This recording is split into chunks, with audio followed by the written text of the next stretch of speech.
Magsasaka sa Chaong, Quezon, patay sa pamamaril. Misis nito, sugatan. Tutukan yan sa report ni Paul Hernandez. Nagtatabas ng mga damo sa loteng ito ang mag-asawang Cesar at Haina Cortez sa Barangay Behia, Chaong, Quezon nang bigla umano silang pagbabarili ng sospek na si Leo Dimaano.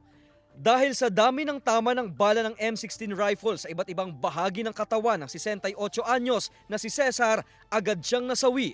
Ang asawang si Haina, sugatan sa pangyayari. May tama sa paa, sa katawan din meron po. At sa ngayon po ay nag-undergo siya ng operation at according po sa kanyang anak, stable naman po yung kanyang kondisyon at inilabas na. Away sa lupa ang sinisilip ng motibo ng Chaong pulis sa krimen. Dati raw tenant sa lupain ng mag-asawa ang sospek. Nagkaroon daw ang mga ito ng hindi pagkakasunduan.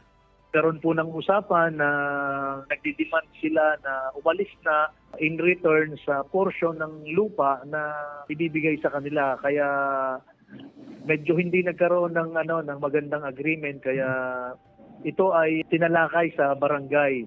Ilang araw ang lumipas, nabaril di umano ang kapatid ni Leo na si Ruel. Ang pamilya nitong ating mga suspect, ang pinaghihinalaan ay itong ating victim sa ngayon. Ikinasana ng Chaong pulis ang hot pursuit operation sa ikatutugis ng Salarin.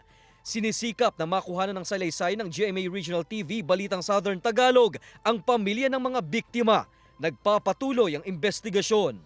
Paul Hernandez, Balitang Southern Tagalog.